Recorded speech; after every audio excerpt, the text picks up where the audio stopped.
Okay, I need to know what is the story with the fate and myth. You've started to look at churches differently since your last encounter with Benoit. You're not sure what happened inside, but it was unavoidably real. You felt it.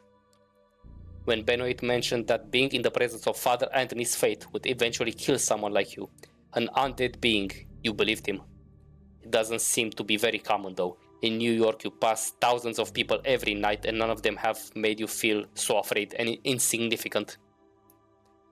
If you were to encounter someone like Father Anthony in the subway or a nightclub, you would know.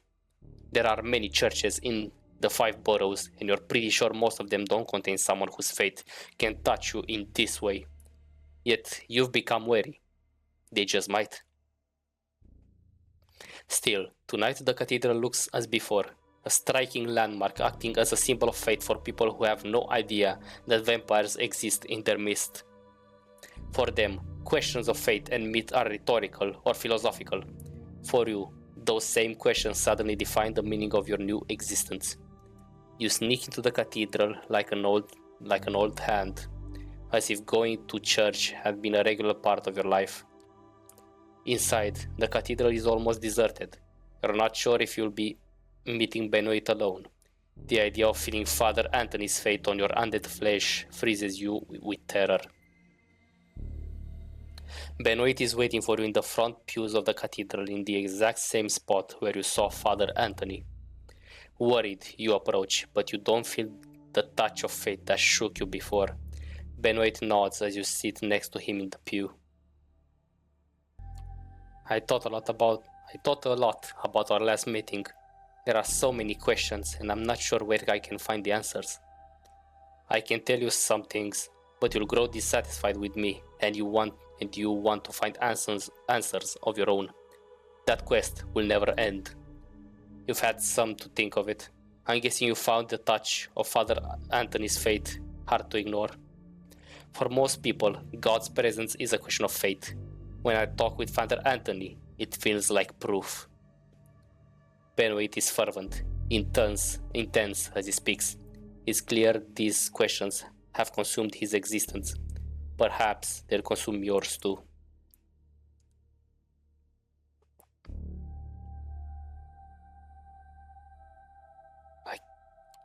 I just can't get the idea of a divine purpose out of my mind. I know how it feels. It's clear we're here for a reason. But why? Benoit looks around reflexively to make sure nobody's listening. There are only a few people in the enormous cathedral, and they don't seem to be interested in two loners murmuring to each other in the front pew. It might seem like ancient history, things that happened thousands of years ago, but time works differently to our kind. If the stories are true, there are Methuselahs still in existence who walked the earth when Jesus was alive. If this guy isn't a Sabbat, then I'm gonna be extremely surprised. Okay, Methuselah. A vampire who has existed for a millennium or more, an elder who no longer participates in Kindred society. Methuselahs are rumored to hail from the 4th and 5th generation. Let's clear this once a bit. Of course, the Scourge. Subordinate directed to Prince. The only problem is that old vampires lie. They are just history to suit their egos.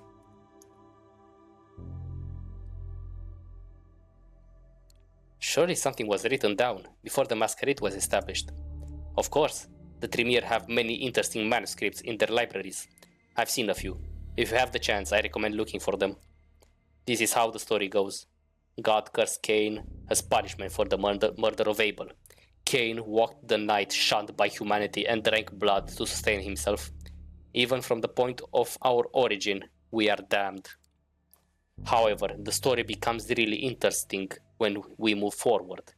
Cain creates more of our kind, often referred to as the 2nd generation. They lived in the first city, later called Enoch, ruling openly over the city's human inhabitants.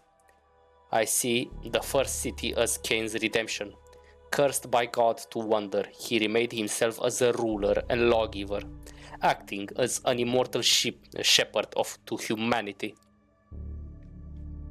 It only started to go wrong when the second generation begot the third, and vampires started to run amok. So the third generation, also known as the Antediluvians, who founded the great vampire clans. You can trace a direct lineage of blood to the antediluvian of your clan. We know much more about them than we know about the second generation. After the first city, Cain largely departs the story. Perhaps he was disheartened by the depredations of his descendants. The Antediluvians went on to build the second city in imitation of the first, but it's doubtful their rule was just. There are people moving in the cathedral, and both you and Benoit have made sure none get close enough to hear you talk. Many of the people you've seen have been elderly or disabled, so it's not surprising that you hear the squeak of a wheelchair. What alarms you more is that you overhear an older woman speaking with a Russian accent mention Father Anthony. Let's find Father Anthony and see if he can help us. From what I've heard, he's an exceptional man. You turn to look and see two men and women. All three are in their 50s, clearly well worn by life. One of the men pushes the woman in a wheelchair. She is dark-haired and intense, seemingly only half in this world. Yeah, exceptional, but he doesn't like moles. Moles? The speaker is shorter of the man, more animated and worried. He was probably a strong man in his youth, perhaps even an athlete. His voice carries a Midwestern accent. We're only interested in whether he likes blank bodies. Back away, back away.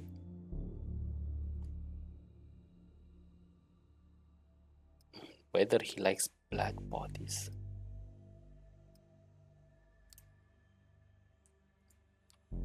You and Benoit look at each other. This is bad news. Whoever these three are, they can't be good for you. We need to get out. Let's meet outside.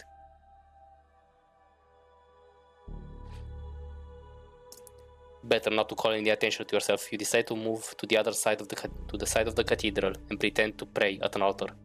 You walk casually towards the side, away from the three approaching mortals. You feel their eyes boring into your back, but you force yourself to be cool. Benoit is nowhere to be seen. You blinked and it disappeared in a burst of speed. You're worried it was too conspicuous, but maybe the mortals missed it. You pretend to admire the architecture for a while before glancing back at the trio. They have settled at the exact spot you just occupied, apparently waiting for something and conversing in hushed tones. Once you're sure their attention is elsewhere, you start walking briskly down the side aisle towards the exit. That was a close call. Who were those three? Did you recognize them? I might have. I'm not sure. There's talk of a few tenacious vampire hunters living in the city. One of them is supposed to be a woman in a wheelchair. So all of those were hunters. For a second, Benoit looks at you as if he was wondering whether he should say something. There's one thing I've always wondered about the story of Cain. The traditions of the Camarilla put a lot of faith in the relationship between sire and child. You're supposed to follow the example of your maker, yet Cain didn't really seem to care for the vampires he embraced. Did he think it was a mistake to create our kind?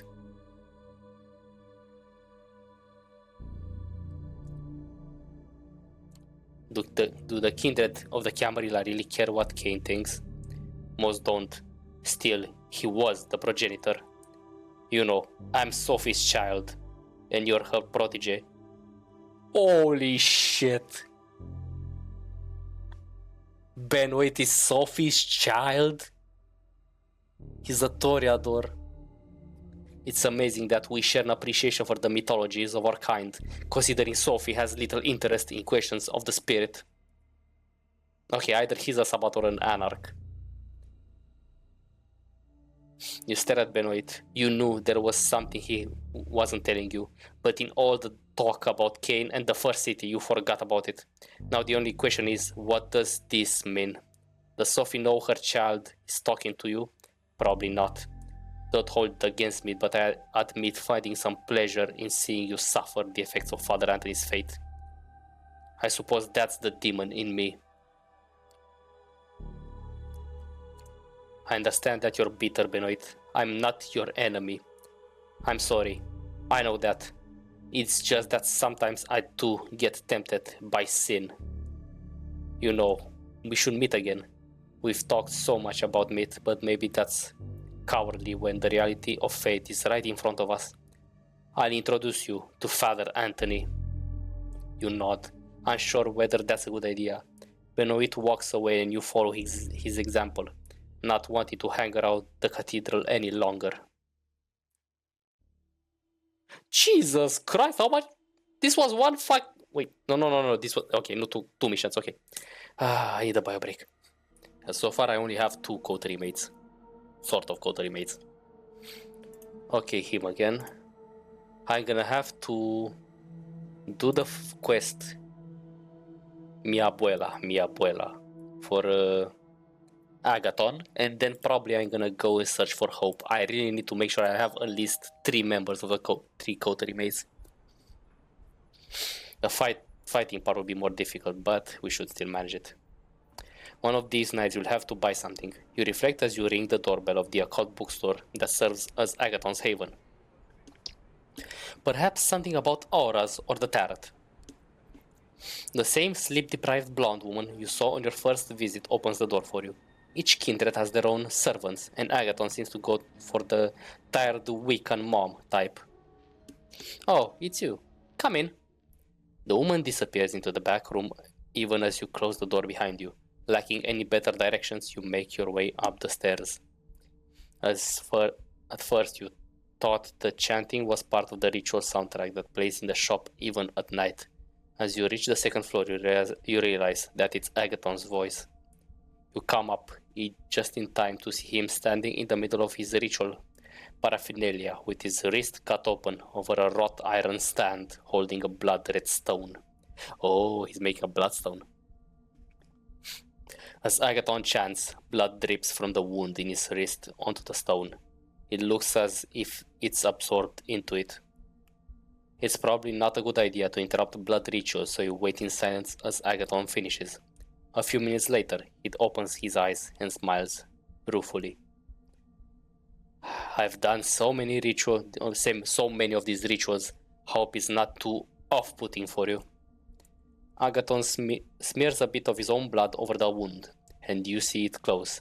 It looks like he does this so often he barely pays attention to it anymore. I don't mind, we're all vampires here. That we are. Agathon picks up the blood-red stone from its stand. This is a bloodstone. Could be useful. Doesn't seem inclined to elaborate. Anyway, let's go. Obviously, he's not gonna elaborate, he's a Tremere. He pockets the stone and leads you back down the stairs and outside to his car. Soon, you're on your way to Queens and Flushing Meadows, Corona Park. Oh, back here again? After parking the car, you follow Agathon on foot as he leads you deeper into the park. Coming to a New York park in the middle of the night might have worried you when you were alive, but now it's normal. If someone tries to mug you, it just means you'll have an opportunity to feed. Agathon walks with purpose, as if he knows exactly where to go. You see the Unisphere, a giant metal sculpture of Earth lit up so park goers can appreciate it at night. You're not sure how Agathon picks his ritual spot, but he must have a purpose in mind. The sculpture stands in the background, giving his preparations added dramatic weight. Stand watch while I perform a ritual.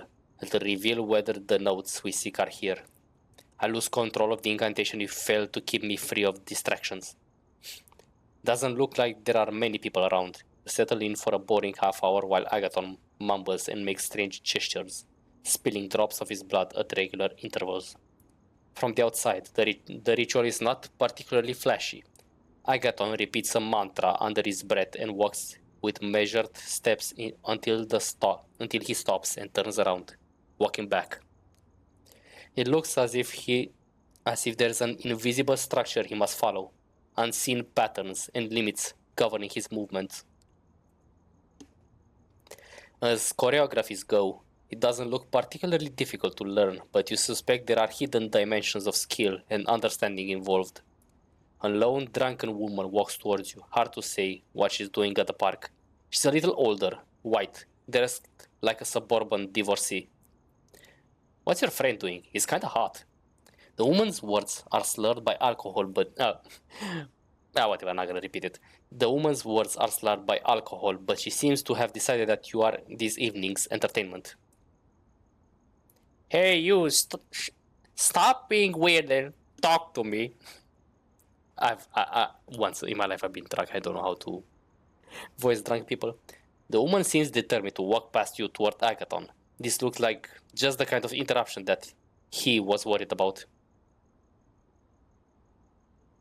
I think I'd rather, be safe. You walk to the woman and look deeply into her eyes. Run away.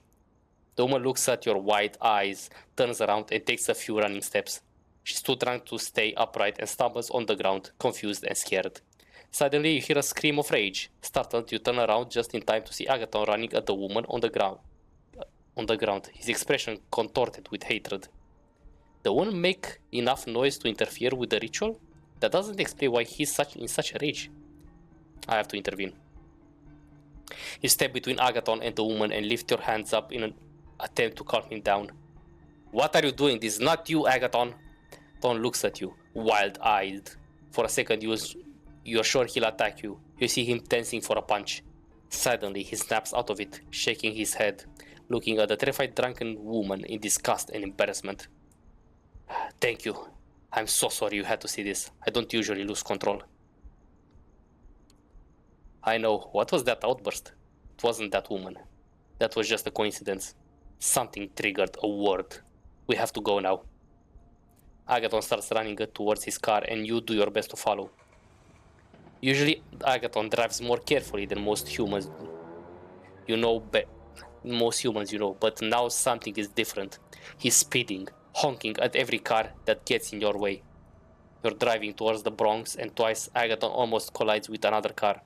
He's clearly not used to driving quickly, but something is overriding his usual caution. You screech to a stop in front of a red tile apartment building. Agathon jumps out of the car and starts running, leaving you to take the keys from the ignition and close the doors. Agathon disappears up the stairs and you follow his agitated shouting. Abuela, it's me, Javi. You get to the 5th floor, landing after a run that would have left your mortal self winded to find Agathon banging on an apartment door and fiddling with his keyring. A few of the neighbors poke their heads out into the hallway, but nobody intervenes.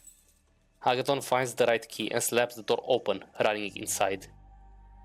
You follow, entering what looks like the home of an old Mexican lady. There are portraits of the mantelpiece and the crucifix on the wall.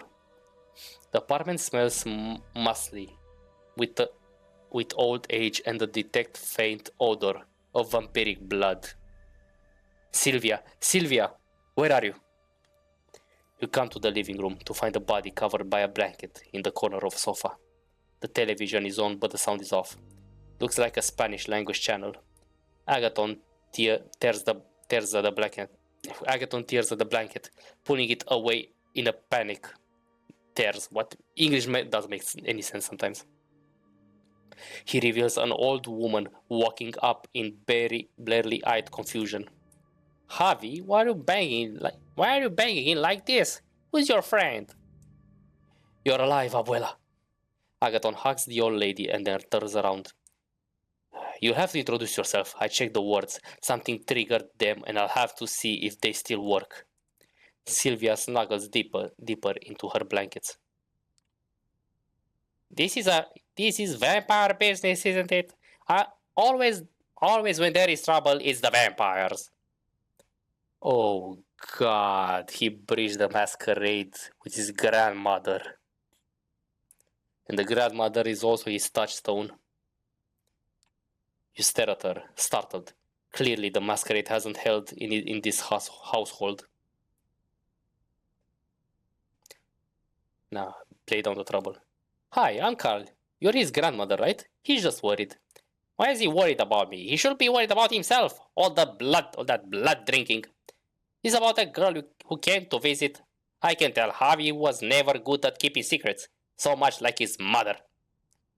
You hear Agathon rummaging around the small apartment, almost as if he's scratching at something on the walls. He's always doing that, writing on the walls with blood, making rules. I tell him to cover them with the photos and the paintings, but he won't listen. I have to do it myself. That explains the faint smell of vampire blood in the apartment. Otherwise, how can I invite a friend for tea? They'll ask questions if I have runes all over my walls. Doesn't look like a Christian home anymore. The girl who was here earlier, was her name Juno? Yes, that's right. A pretty name, I suppose. She was just the kind of girl Agathon used to fall for.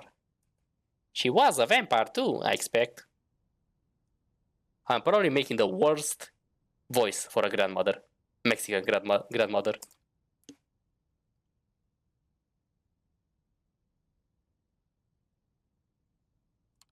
No, she was just a girl. Agathon is upset that she came here because of their personal history. Just a girl. I'm too old-fashioned for these pretenses. Or is masquerade the word you people use? Agathon returns to the living room, still agitated. She wanted to send a message. If we don't let her find the notes first, she'll hurt my abuela. He glances meaningfully at the old woman. No, she won't. She gave me a message for you, Javi. She said to think very carefully whether your clan will really protect your loved ones. Agathon stares at Sylvia, stunned and confused. She was here to tell me that? Maybe that's good. Doesn't sound like she wants to hurt you. She was a nice girl, I can tell. Oh, abuela. Carl, let's go. This is all we can do here. You say your goodbyes, and soon you're back outside, sitting in Agathon's car. What a catastrophe. To think Juno was there, the worst triggered when a vampire enters the perimeter. So Juno was there just as I was doing the ritual in the park. I'll take you to your haven. Agathon starts the car and begins to drive toward Manhattan. He appears agitated, emotion coursing under his stoic face. Your grandmother is a very spirited woman. She's all I have left of my life. We came here from Mexico City when my parents were alive. The Kindred have always haunted my family. Every generation has its own tragedies. Agathon is gripping the steering wheel harder than he should, although he's back to his usual careful driving style.